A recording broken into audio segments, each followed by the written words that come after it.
Good afternoon, everyone, and welcome back to the Blind Press YouTube channel.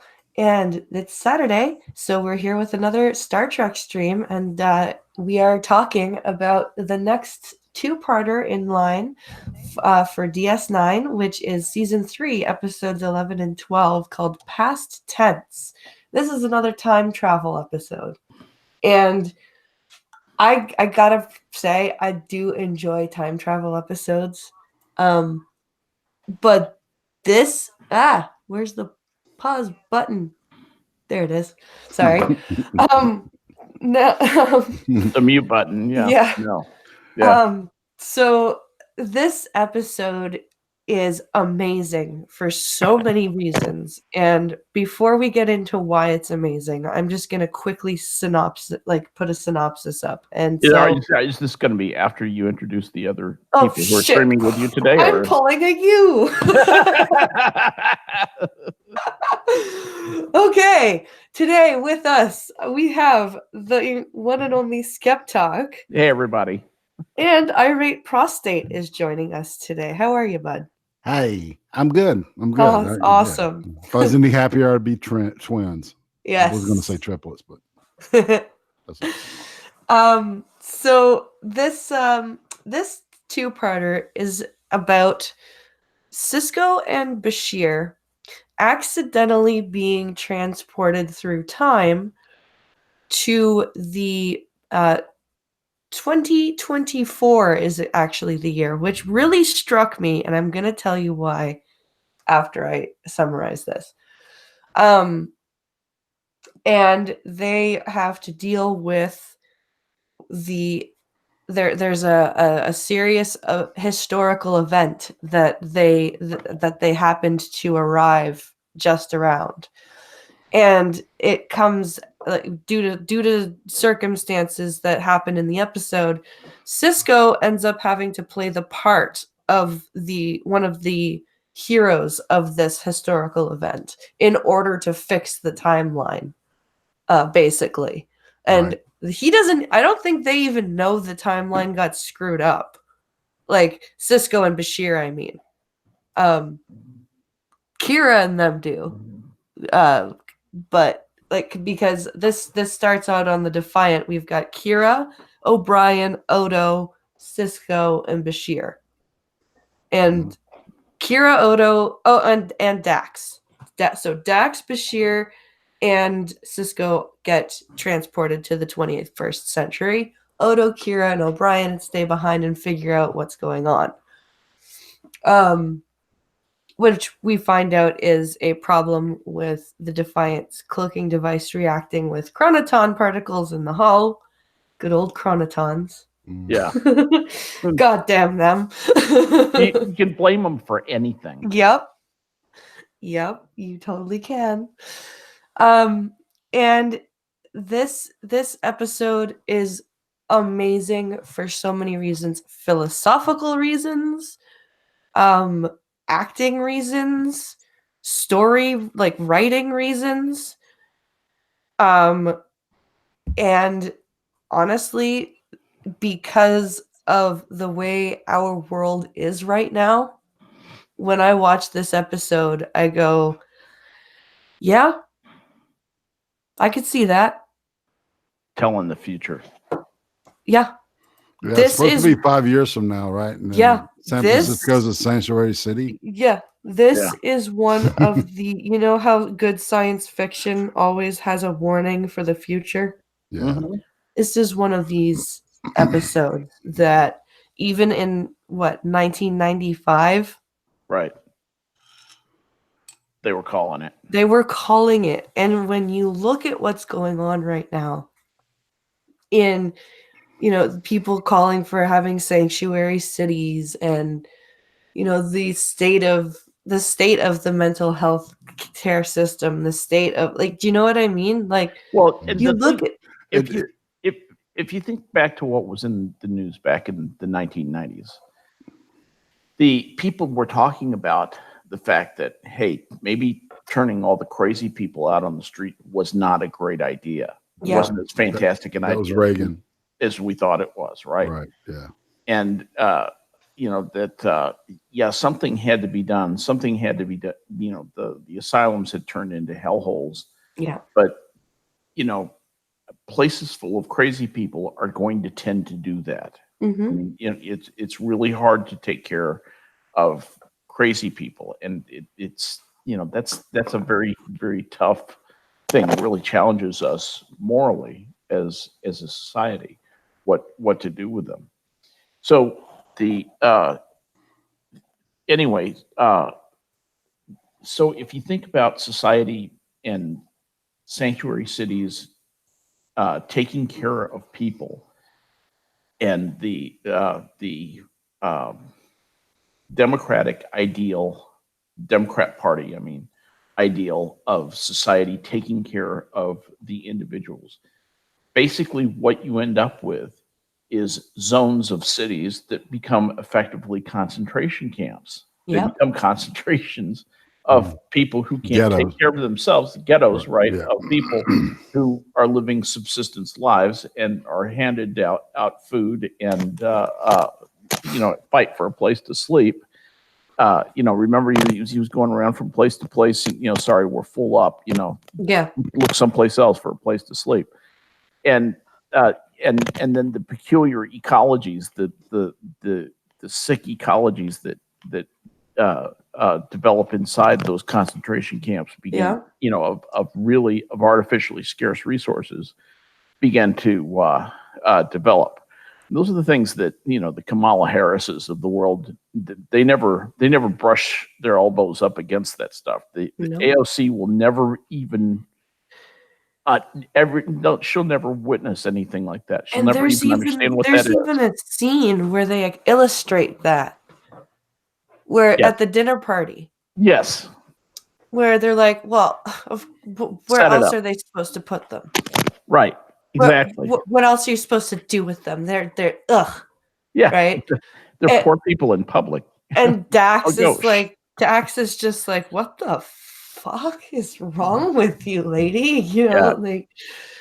But they set it up like they there's a great parallel to that those rich people at that dinner party are the Kamala Harrises, the AOCs. Right.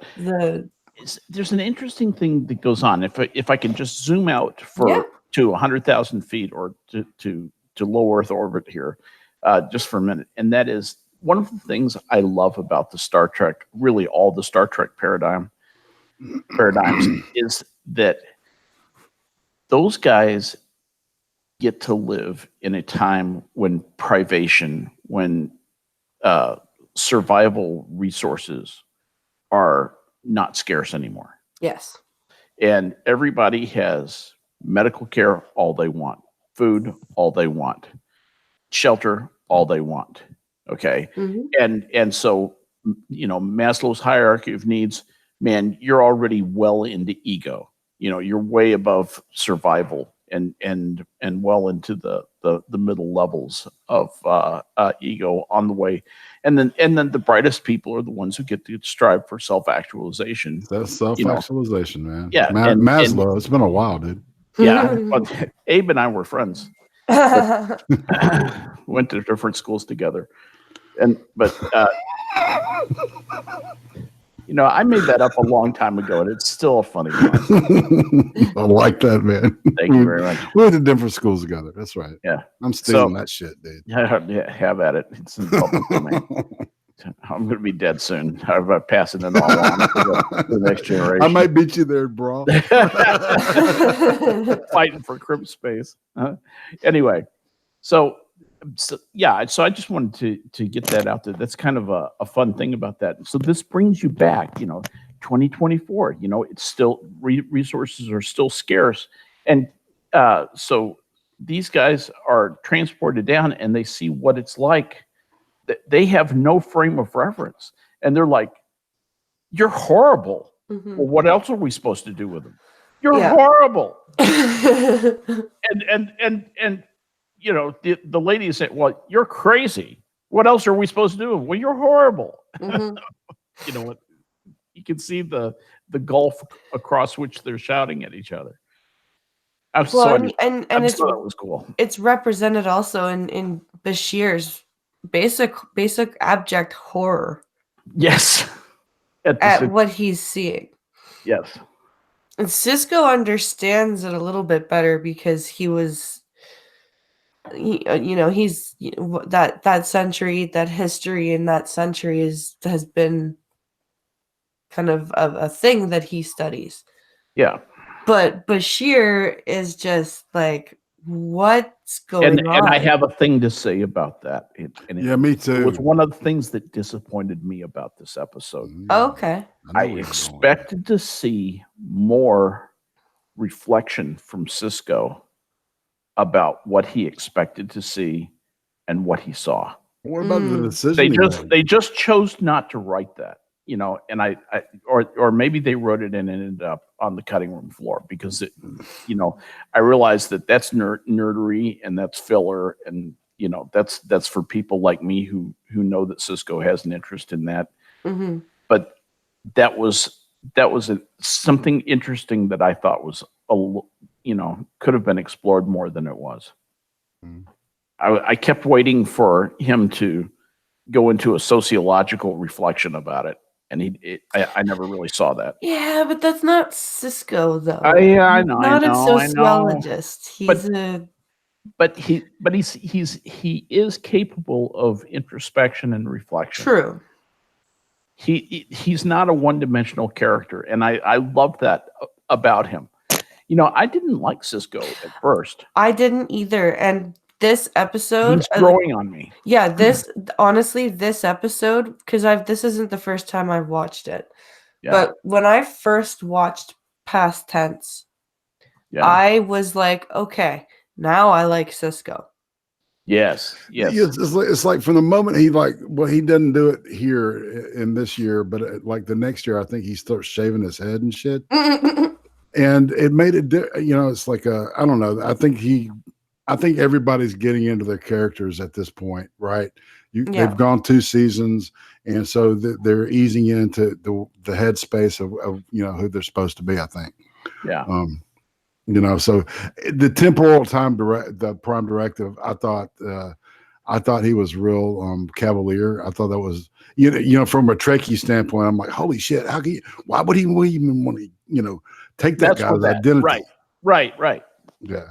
Because he knew he had no choice. Because he knew that was Bell that had died. Right.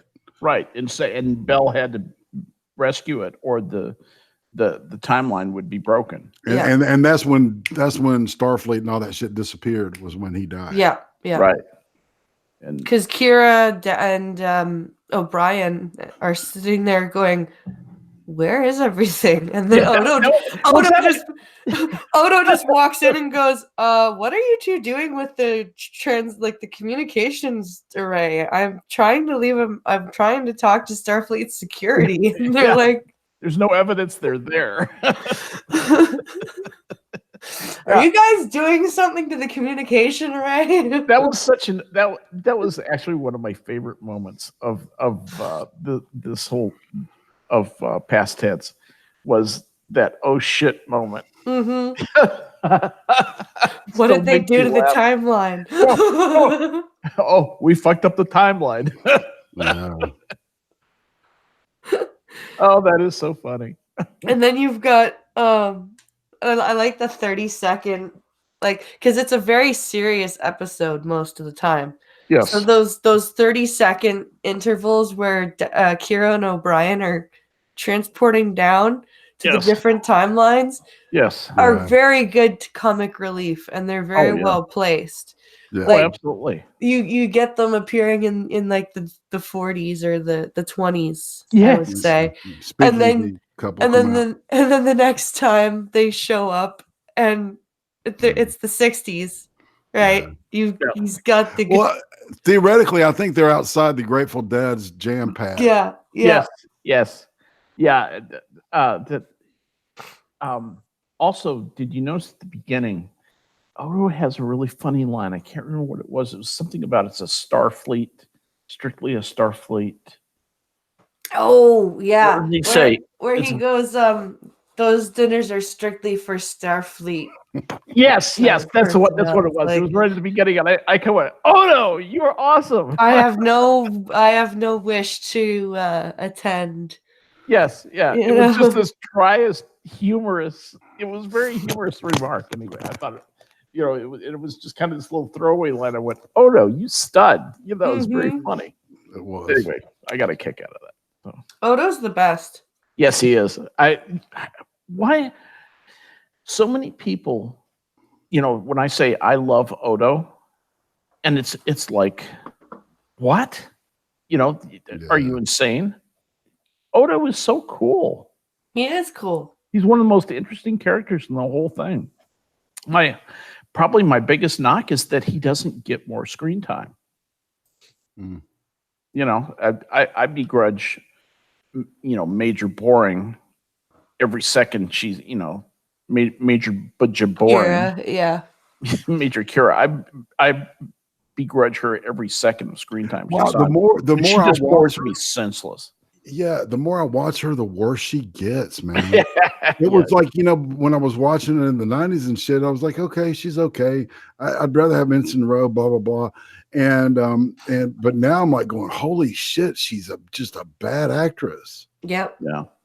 Like even in that scene where the couple comes out, the speakeasy couple comes out, and O'Brien's just like, "Good evening," right? And then she goes, "I broke my nose." I know I broke my nose. And really? even the writing has O'Brien go, "I told you not to say anything." Man, that was like metaphorical for her whole character. It was. Just It stop was. talking. Just go chew scenery in the background. You're not an actor. She is really one of the one blot on DS9. Yeah, for me. She's soap opera material only. Yeah, I And agree. it really shows. I was saying this last week. It really shows in episodes where she and Odo have lead, Mm-hmm. because Renee Aubergenois is such a good actor. Yes. That it really, really, really brings out how bad she is. Yeah. It truly is. There just is. He would be better with a co-star of A Block of Wood. Seriously, I mean, yeah, she sucks. and he is just as awesome as you say. So there you go. Mr. Kira made me wish the Cardassians to retook the stations as I know. Just at least to kill her. Just kill her. You gotta admit they're more interesting than the fucking Bajorans. Oh, the Bajorans just wear me out. That was a failed race.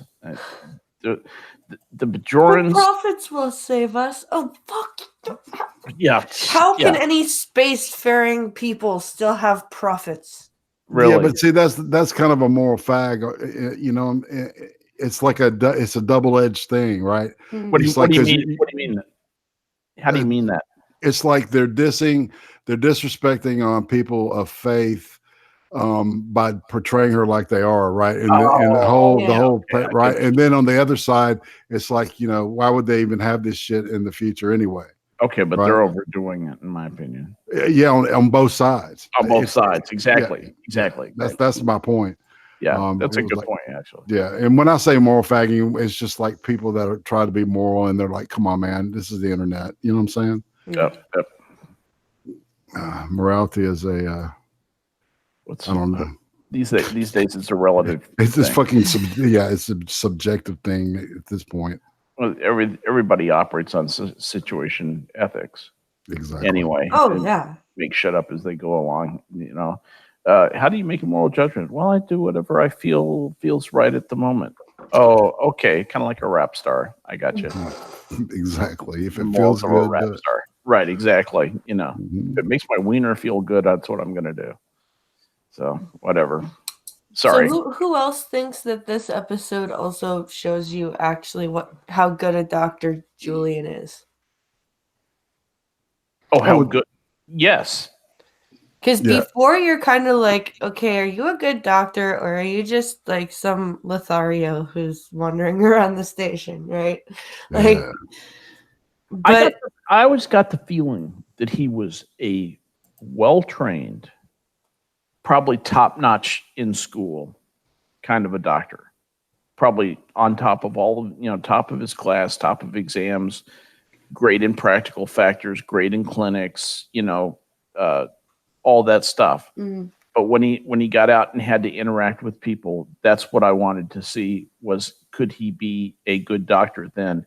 And this is the type of episode where he gets to show that he has the both motivation and sensitivity and capability to interact with his patients. yeah. And I like that. I like the doctor. I hated that when the doctor was first introduced. I thought I'm not going to watch this just on the basis of the fact I don't like this guy. I hate this guy. Like the first couple of times I saw him, I thought this is just fucking intolerable. Yeah. So anyway, that's No, just I think this episode it gave everyone a good chance to shine. I liked the playoff of the way that they did the hostage situation. Like even that was written well. yeah. Yes. I liked Cisco freaking with his little freak out. That was awesome. Yeah. And well acted. I believe Yeah. every bit of that. Oh yeah. I believed every bit of that. So yeah, hell yeah. And the guard wasn't too like they played well off of each other too. Because he's like, what am I supposed to do? Feel sorry for them? Yeah, the Right. older guy, the older guard is a seasoned character actor. Yeah, I recognized him instantly. And, What is his name? Do you remember? I was trying to think of who that actor was. I'm so glad you brought that up. I recognize the voice, but I I'll tell you don't in a know the second. name. Funny you should ask. Funny you should ask. I'm going through Memory Alpha, so I'll find it here. What's his name again? The character? He's the Vin. He's Vin. Okay, I got it. Like in Vinny. He's Vinny. His name's Dick Miller. We lost him this year. Okay. He just passed away. January the 30th. What else did he do? Why do I know him? Oh my God. Okay. Let's see what he didn't do. You know what I'm saying? Yeah, He was shorter list. all right. Oh, he was in all the Roger Corman shit. An original Flash TV series, the first Yeah. one. Man with Mark extra Hamill eyes and all that as stuff. Trickster and shit. Yeah. Yeah. Howling. I mean, it's like Death Race 2000. Yeah. Yeah, he's in all the Corman classics. Yeah, And that's what he was. Yeah. Crazy Mama, about Ma Barker. That was a good. All that stuff is straight out of Corman. Piranha. Yeah. Really good stuff to cut your teeth. I love that shit. I love Corman. I'm grateful for Corman. Yep, I agree.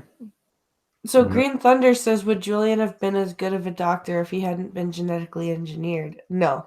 Probably not. He wouldn't have even been a doctor. Mm. That's actually, I think that episode it's not a two-parter, but it's like a season 3 episode, I think. And anyway, I just wanted to finish my comment about Julian. Yeah. So part of the reason Julian makes me happy is that I changed my opinion about him as I got to see him more and more, and I got to where I liked him, and you know that feeling when you like a character and you like it when they come on the screen, right? Yeah. And that never happened with the Bajoran bitch. Right. It just never happened with her. I kept hoping that she would get a role where she would just kill it, where you know she could redeem herself and she would find some aspect of her personality where I could enjoy, and I have not found that so far. I've seen about half of DS9. I've watched about half of DS9 now, and she continues to disappoint. I get the feeling that I'm not going to be made happy anytime soon. Am I? No, I don't think so. Probably Okay. not. Wonderful. Well, I'll be dead soon anyway, and nobody will care. So I liked I'm not I liked self-pitying. Dax in this episode. Dax was pretty cool Yes. in this episode. Yeah, that was a really good way to shine. I think her character. I think that she was a talented actress. I thought she was good. Yes. And she did a really good job of like character wise, like her this shows how good an actress she is. The actress had to act as Dax, and Dax had to act like she's like, okay, I'm just woken up from, like, I'm gonna pretend that I'm like I've got transporter shock or whatever. Right. I'm not, so I'm all disoriented. Okay, I'm- obviously I'm in a different time. Okay, think fast. Got robbed. Got mugged and lost my chips. Mugged and lost my ID. Yes. Can I use your computer to get new stuff? Yes. Okay. Good. Like, But all the while maintaining this is Dax doing that. Yeah. Not the original actress no, doing that. no. That was pretty awesome actually. She was double acting, She pretty was. much. Like, It was a second order acting. Was yeah. I'm just the dude playing the dude trying to be another dude. Yep. It's not. You're not wrong. And she was. I love that movie. So. It's a like I keep saying, it's a great episode, and over again, these two-parters keep proving to me that Deep Space Nine has probably some of the best two-part. The other thing, yeah, I agree with you. For example, there was a potential for a plot hole here when how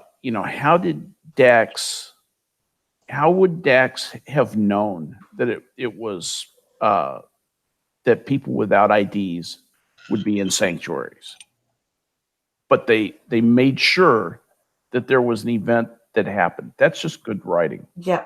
When she pulls the who is it, Chris? Yes. And talks to him and make sure that she understands that it's a policy to put people without IDs in sanctuaries. That's an example. This was a tightly written episode. It was, really well done. It was the writing was amazing. And there were no, again, like with these two-parters in DS9, there doesn't seem to be any scenes that you're like, okay, why is this here? Exactly. Every scene that was there should have been there. Yep. There was nothing there that was like, okay, this is stupid. So what did you think about Bill Coleridge? Oh, I think the actor who played him did really well. Yeah, as a matter of fact, he is big in production now. I don't know if you ever remember a series called Jericho. I've heard of Jericho. I Yeah. didn't watch it though. Yeah, it only went 2 seasons and it was fucking fan. It was way ahead of its time. Okay. And he was a production manager behind that, making it happen. So yeah, that the actor's name is Frank Military. That is literally his name. That's cool. And it also had Debbie Van Valkenburg in it, who I don't know if you remember a movie called Warriors. No. The late 70s. Warriors, come out and play, yay. She played the chick that they pick up along the way. It's a kind of in the middle of my cocaine period. Sorry. Oh, dude, man, it's a great movie about gangs. Yeah. And like this guy that was going to unify all the gangs in New York gets shot, and their gang gets blamed for it. So they got to go through all this enemy gang territory to get home. I'm gonna have to watch it. Yeah, and then see, and it was all a different guy that actually killed the guy, and he's the one that blamed them. And at the end, it's like a showdown between those two guys. It's a classic movie. It's like, I don't know. Anybody in the chat, you can back me up on this shit. I'm falling. I'm falling, and I can't get up. So yeah, I'll shut up now. No, I liked because you liked to hate the guy. Like Yes. you could tell that Cisco was like you could tell that this guy was your typical just at the start, your typical just bash the fash type Right. of deal, right? Right. And Cisco was kind of able to make him care at the end. Yes. Like he even says at one point at the end, because his whole thing was, all I want is a few credit trips and a few credit chips and a plane to Tasmania, right? And Cisco's like, that's it? You can't think for others, right? Like you can't think of others. And at the end, he's like, it's probably raining in Tasmania, right? And stands with them. And the other really cool thing that you see in his character arc is, I think he gives the other guy's Michael Webb's kid his hat or something like that, or his whatever. I can't remember what he gave to him, but he goes, "It looks really good on you. You keep it." The hat, yeah. Yeah, the hat. Yeah. And it's just simple little things like that, but it's good writing. Mm-hmm. And good direction to some degree. I think that the second half was a little tighter, in my opinion, than the first half, and that was Frakes. Frakes is a good director. I've seen a lot of shit that he's done, and he's directed that at the episode The Mind's Eye in TNG. He not only directed, but that was like a star. Like he was basically lead in that episode too. So that's the episode where he thinks he's in an insane asylum. Right. Riker thinks he's in an insane asylum. It starts out with the play. Yeah. He directed that. Frakes directed that episode as well. Really well done. So yeah, Frakes is a good director. He's gone completely off his rocker with SJW nonsense, but it's just really easy to moral fag, man, when you're sitting in a mansion. Yeah, you got your own fucking espresso machine, and you know what I'm saying, man. It's like get down here with it's like this episode. Get down with us people in the trenches and see how good it smells. Yeah. Mm-hmm. And that scene of them telling their stories. I'm not, I want a job. I had a job. I got laid off and I got sent here. Mm-hmm. I'm not a criminal. This is like it was really just awesome writing. Just great writing.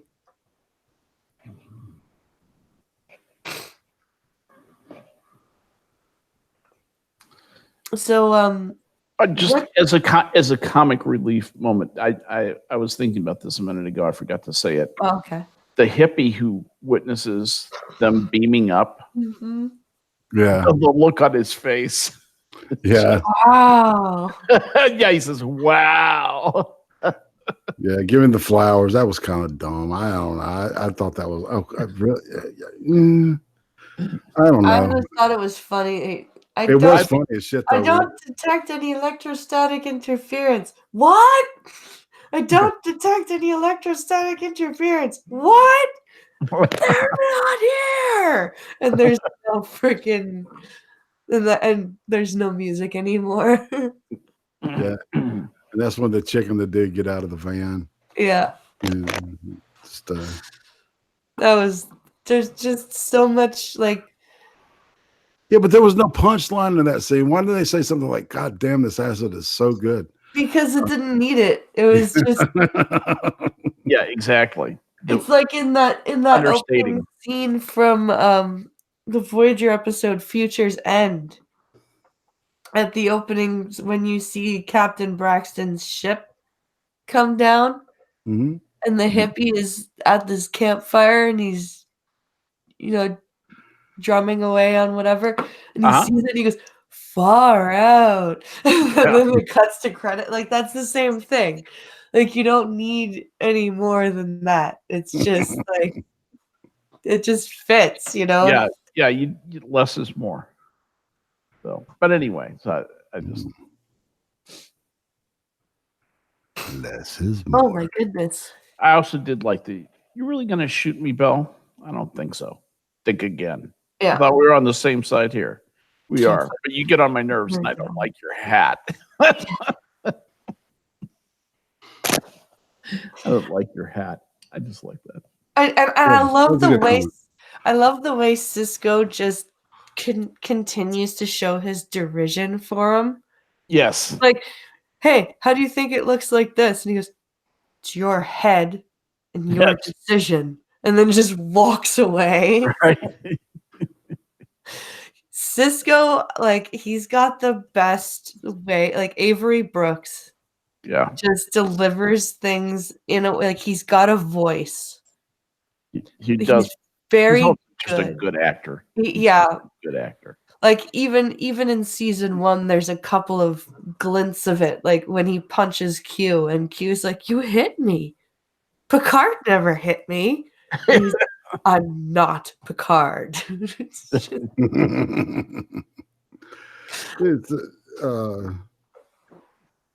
so, all right, can I ask a question? All right, Sure. So why were you? You just did. Why did you guys? Yeah, no. What got you to like focus just on the 2-parters? So, I just what I did was what we did first was we did pilot episodes. So we did the pilot to each series, and then because there's a couple of like there's some really good stories that these 2-parters tell. Right. And so I figured that reviewing the 2-parters from each series would be a good next thing to do, because like I said, some of them are just great stories and some of them aren't, some of them are just terrible. All right, so y'all went through the Next Generation stuff. Yeah, we did a stream like before. It was my idea to just do them all in one stream, but there's so many. So what we did was we did the TNG ones all in one stream. And then Locutus, that thing? Yeah. It was He is a Borg. Yeah. He's been altered by the Borg. Right. So but then we decided to do it so that we figured it would be better to not try and compress everything into one stream. So we decided to pick to do 1 2-parter every stream so that we can talk about it more in depth. That makes sense. Yeah. And then after we're done all the 2-parters, like after we're done Enterprise, we're gonna go back to TOS, and each of us gets to pick like 2 or 3 episodes. And each of us gets a stream to like tell everyone what their episodes are for each. So like I'll get 3 from TOS, and then Hammer gets 3, and then Skep gets 3, and like stuff like that, right? And we each get to tell everyone what our episodes are, and then talk, and the other ones get to react and say what, I didn't like that one, or I like that one too, or yeah. So that's cool. These are just completely like sometimes we end up tangenting off onto ship design, and sometimes we get pretty nerdy sometimes over here. Well, Yeah. it's like funny you should mention that because my memory, I thought the Defiant didn't show up until like the 4th season. No, it showed up in the beginning of the Of the third third, season. yeah. Yeah. It was like, holy shit, they had it back then. I love that design. Oh yeah. The And I could Defiant- never find a model kit of it. I built Oh, built Deep Space Nine and a runabout. I had Romulan Warbird. You know, I would say faithfully done That's pretty and cool. weathered and shit. Yeah, I love all that detail. Yeah. On the runabout that you built, was it just the model of the external, or was it one of those that it comes apart and there's no interior? Yeah, no interior. Okay, right. I was just curious because I'm fascinated by the interior of the runabouts. Well, see, now they're making these stuff that's called photo etched, like brass. Yes. Really thin stuff, and so you can get it to scale, the seats to scale, and all that stuff, and specialized decals, for the instruments and stuff. So they can probably take those and do that now with that stuff. So the aftermarket is ridiculous, man. Mm-hmm. Yeah. And the kits are really hard to find because AMT was a Mexican company and they're out of business. So okay. Yeah. That'd be pretty collectible. The older stuff, but there's this place called it's the old Aurora kind of Northern Lights and Polar Lights. That's the name. Wow. And they've repopped a couple of the old things, and they've got a 350 scale Enterprise, which is most battleships are 350 scale, the big ones skip. So that's really cool. They're huge. Yeah, it's cool looking. Oh, Cult of Crows said, I think Kira did well in the Mirror episodes. Yeah, she is a bitch. Yeah. So that's why she's a bitch. Okay. That fits. She if it's not too much of a stretch, I guess it's Yeah. I don't want to be unfair to her. I'm sure she got the part because they expected great things from her. I just thought she underproduced in the role and did it, from what I can see, just did it time and time again. I would agree. So, I just think her heart went in it. No. She was there for the cash, for the check. Yeah. And that's okay. I get it. I totally get that shit. I can understand that, but it doesn't make it, she did not help that show.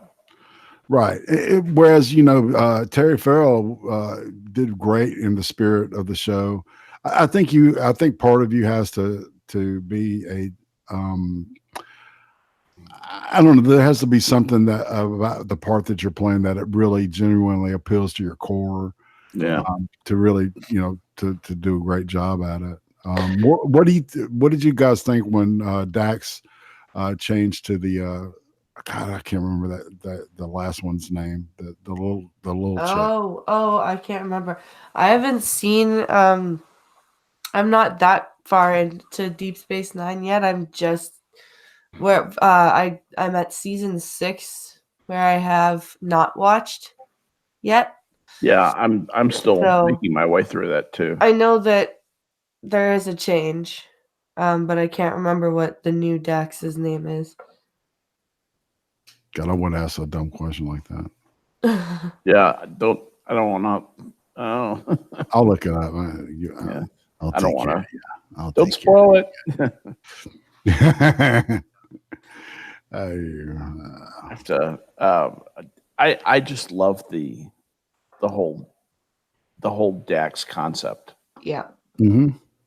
If you had the chance to have an implant in you with all that wisdom, would you have it done?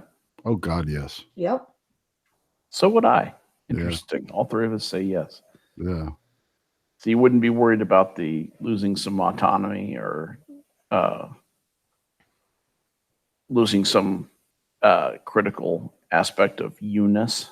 No, because the Trill seem to have kind of mastered the balance, preserving that. because Jadzia is Jadzia. Right. Mhm. There is Right, no right, doubt that she is Jadzia. Yep. However, there As Esri, that was her name. Esri Dax, that's right. But Jadzia is Jadzia. However, she still has the wisdom of Curzon and Tobin and Right. Yeah. all of the other Dax hosts. Yeah, and she's sexy. And She's she, very attractive. She's very, very, very hot. I like her voice. Mm-hmm. See, that's the thing. I would want the implant, but I would also want to live for a few 100,000 years so I could, we're not here long enough. Yeah. I know I sound like an old person complaining about end of life, and I'm really not. We're not on Earth long enough. This is what why Heinlein named his book "Time Enough for Love." Was in his book Lazarus Long, by being able to live for thousands of years, had time enough, to love life, to love the people in his life, his fellow long-lived, folk, to lived long enough to explore the stars. And that's the thing. I'm not afraid of death, but I'm going to be disappointed that it's over, because I enjoy life so much. It's called FOMO. Fear of missing out. Yeah. Technically, he and I have the same kind of complaint. Yeah. About this shit. It's too short. Yeah. It's just starting to get really fun right now. Well, it really is, man. It really is. You get the more troublesome emotions and feelings mastered. You get enough experience where you know how to deal with most things. Yeah. And serve that cold dish of revenge. It's not even a matter when you realize that revenge actually doesn't matter. When revenge is irrelevant, and it's not even a thing. What's that Chinese thing? Dig two graves? Exactly. Yep. Before you embark on a journey of revenge, dig two graves. Exactly. That's actually, there's a book in the series. I know it's not Star Trek, but a book in the series that I'm reading about an FBI agent is called Cold Vengeance, and it starts with that quote. And in the book, he almost dies in pursuit of his revenge. So it's pretty it's true, before you embark on a road of revenge, make sure you've got a place to lie down afterwards. It's deep. The best revenge really is living well. The best revenge is happiness. Mm-hmm. The best revenge is not having to be that person and just moving on. Deep. See, we get nerdy and deep here on this stream. Deep Thoughts with Jack Handy. Yeah, exactly. With Inagata-Davida playing in the background. Pass the bong, man. It's getting better. That's great. Yeah, that was... Anyway. So are there any other final thoughts in the last 10 minutes of the episode? I liked it. DS9 has just generally has been a pleasant surprise for me. I expected to be disappointed at it being a half-ass produced one-off of Star Trek. I fully admit to being a TOS snob, and I'm having a lot of that resentment broken down. I'm even going back and looking at a lot of TNG episodes with a much better attitude than the attitude that I originally watched them with, which was that It's not James T. Kirk. Well, the first time I saw fart porn, I hated it. Really? Yeah, I thought it was horrible. Yeah. Yeah. They got a British guy up on the ship, man. He's got a French name. What the fuck? Yeah, right. Yeah. But yeah, a lot of it grew on me, especially the Borg stuff, man. That cemented my love for that. The whole idea. Yeah, the Borg idea is, I mean, another thing we might do is have top 10 lists, like the top 10 lists of the most amazing ideas or the most imaginative ideas of all Star Trek. Everything's game, and any part of canon is game, and the worst ideas, okay, and of course worst episodes. We need to treat that. There's a lot of things we could do, but on my list of most amazing, most wonderful, excellent ideas for Star Trek, the Borg is obviously on it. That's what I was going to say, man. It would be cool to do possibly even number one. Like start with the very first Borg episode where they appear, and I think it's a Q episode, isn't it? It is Q. It is Q. Yeah. Yeah, and then bring it through all the way through all the rest of the series. Oh, that's a great idea, actually. What do you think about that, Blonde? Because I think that is a great idea because they have a very big progression. Do a theme treatment, a Borg theme treatment. We could. It's all about the Borg. Yeah, it's all about the Borg. That's a good. Because this is called "It's All About the Two-Parters." Right. So we could do it. It's all about the Borg. That's a great idea.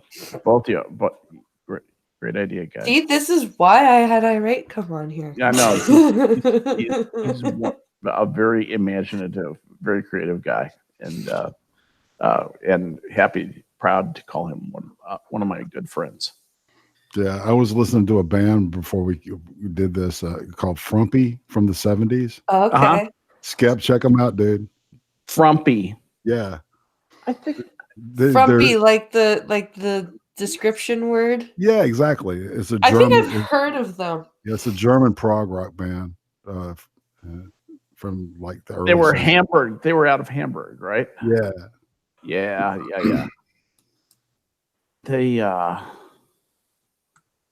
They made the charts somewhere. They charted somewhere, and I can't remember if they charted in Britain or in the United States, but they, I think if they're who I think they are. But this is like the 70s when I was in college, like 1971 or so. Fucking good music was popping out every fucking day. It was. It mean, really was. Really. And now my poor children have to deal with auto-tune, mumble rap, and electronica. Yeah. Five note, Beyonce sings 5 notes. Oh, yay. Another song that sounds like all the other songs. Where Taylor Swift comes out and sings a song called Me, because we needed that. Me. Everything is about me. Selfie, me. Yeah. Jeez. That is the most annoying song. And the concept is annoying. And she is just, and somebody she has some legitimate talent. I hate to see that happen. Yeah. I hate to see somebody like that. And then you see somebody like Adrienne McKenna, who calls herself Adron. And she's relegated to, she's still playing coffee houses. If you've never checked her out, Adron, Adron, check her out on YouTube. Just amazing guitarist, amazing guitar player, and amazing voice, amazing whistling capability. Just an amazing talent, amazing talent. What she can do with the guitar and just like I said, whistle, and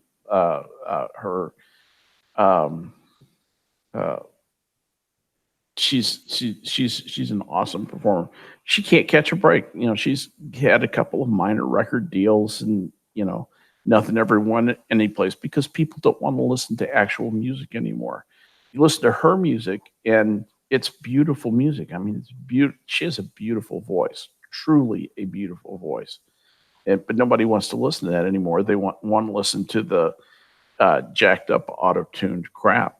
Mm. You know, you know what? I disagree. I don't think the people really want to. Well, listen you're to wrong. that. If you disagree with me, you're wrong. Okay. Yeah, I mean, because I'm right about everything, especially matters of opinion. I understand. Okay, I just want to straighten that out. I got a lot of friends like that. Yeah, I'm just teasing. No, yeah, but I think that if people really had a chance to sit down and listen to like a variety of music and then contrast it with the crap that they're having to shove down their throats right now, Right. they would say, this music sucks. Why am I listening to this? Well, it's interesting you should say that there's a genre of YouTube video. I'm sorry, we've hijacked your stream, Blind Press. That's fine. I'm looking for the next episode to. Okay, good. We'll cover for you and do a little I'm off brand stream right here. That's fine. There is a genre of YouTube video that people are doing where they essentially take these glassy-eyed, game-ridden millennial cretins and say, this is a group called the Rolling Stones, and the name of this is called Sympathy for the Devil. I want you to listen to this. Yeah. And they listen to it, and you see their eyes get big, and they just go, more. Where can I find more of this? It's really cool though when you see like a 6-year-old or 7-year-old kid like put on some headphones and goes, "Yeah, this is Zeppelin, man. I really love this. Right, play this exactly. song and shit." And okay, wow, that blew me away. Yeah, yeah. You like some guitar? This is called the Immigrant Song. Yeah, check this out.